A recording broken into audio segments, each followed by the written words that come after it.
Hey gang, it's Ruben. Welcome back to my channel. So in this vlog, I wanted to do a part 2 to an earlier episode called Meddling. And this is an extension of that thread and include in this secular hypocrisy, right?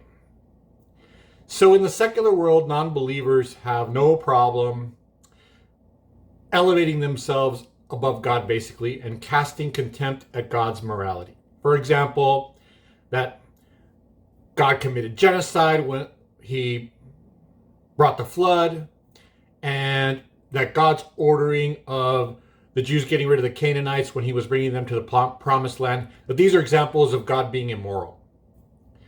And one problem with that, of course, is that this elevates human morality above God.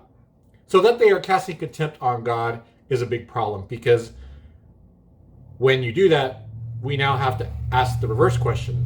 Well, what is the human standard of good? Which, by the way, there isn't one. And the other thing is, when it comes to hypocrisy, right? Non-believers will also say that they're just not into religion or they're just not into Christianity because there's too many hypocrites in the church.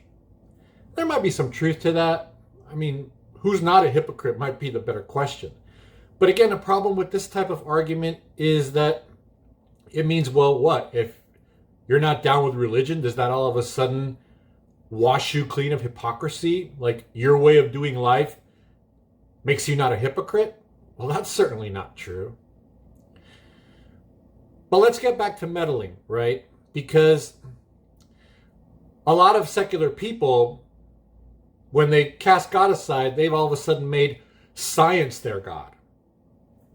And when it comes to people that are explaining life, then they're firm in the stance that evolution is a process of random mutation and natural selection, and that that's how we got here, and that is a perfectly reasonable explanation for how life exists.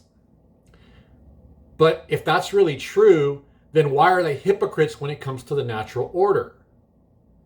Because science ultimately is a tool used to observe the natural order. But yet when it comes to the medical community, we're using it to meddle with the natural order. For example, the coronavirus. I mean, what would it look like if Dr. Fauci got on TV and he was telling all of us, you know what, viruses is just part of nature, they exist in life like everything else, and we should just let it do what it does, let it run its course. Yes, people are going to die, but we'll be the better for it as a species, because part of life includes not just random mutation, but natural selection. See, this is the part of the evolutionary theory that seems to get discarded when it's convenient. It's not just about random mutation, there's also the natural selection piece, which you can also look at it as the survival of the fittest, right?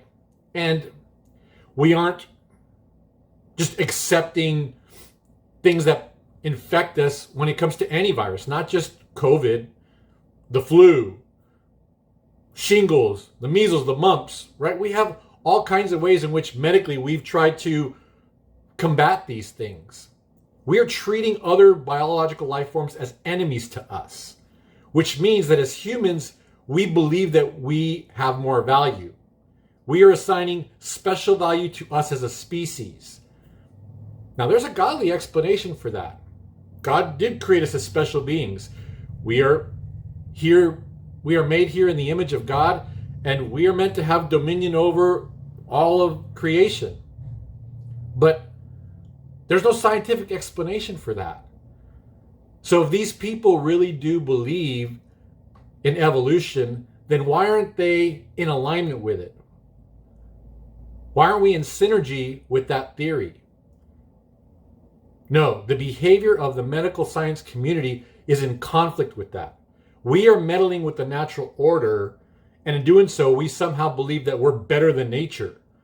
What? Millions and millions of years of evolution wasn't good enough? All of a sudden, like humans have just this fantastic way of making life better for ourselves?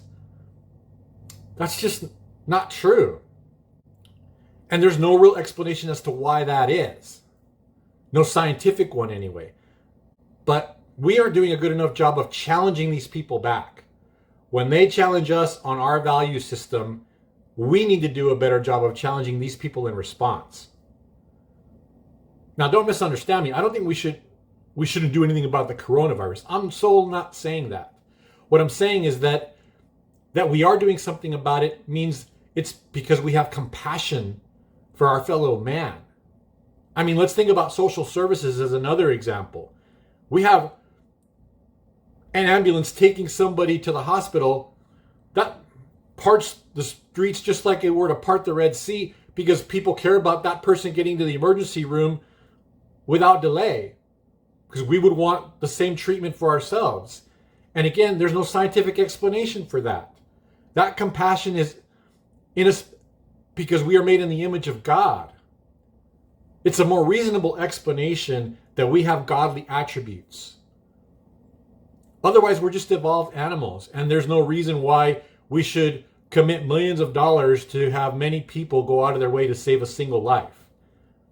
There should be no reason for medical science at all. We should just let nature run its course. I mean, at the end of the day, life is going to expire. We are going to die. And things like surgery and medicine meddle with that. They're intervening in the natural life cycle, and we're finding ways to extend life, which is fine. I'm so down with that. I love people. I'm simply saying that in a secular context, there is no scientific explanation. And if they really do believe that evolution is a process of random mutation and natural selection, there is no rational explanation for the medical community, for science and medicine. And when it comes to pointing the immoral finger at God, well, again, in the secular world, we shouldn't think of ourselves as anything special. The scientific community is constantly trying to reduce us down to just animals. Well, then why isn't it murder for us when we wash our hands and we're killing bacteria? Don't those things have just as much right to exist as we do? Isn't our attempt to eradicate the coronavirus killing another biological life form? We are in rebellion with nature. And the medical science is confirmation of this. And we are also in rebellion with God. And the only way that we can align ourselves with God is when we accept God and accept Jesus as our Savior. And now we have a standard that we can look up to. We can fix our eyes on Jesus. He's the only one that got it right. He's the only one that lived the perfect life. So I hope this was helpful for you guys. That's all for this episode, guys. God bless y'all.